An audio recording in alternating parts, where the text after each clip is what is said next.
Previously on Primal Tendencies. Water, food, and shelter are essential for survival.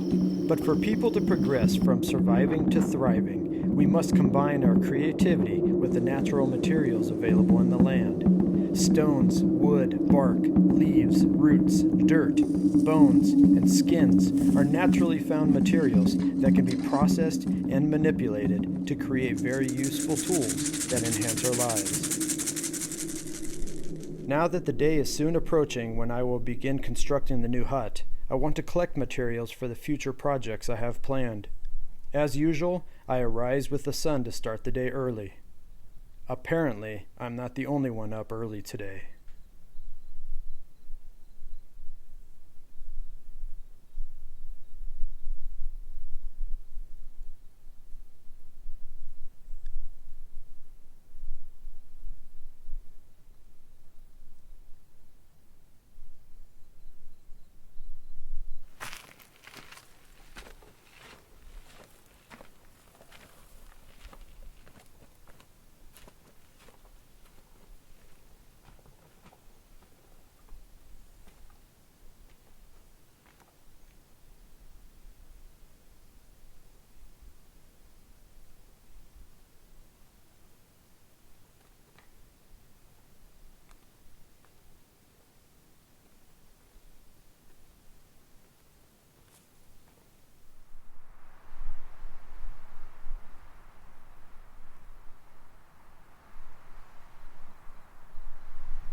Fibers for making cordage and a good supply of bones will keep me very busy the rest of this year. The creative possibilities are infinite. Only one factor can limit what we can do: time. There's no time to waste.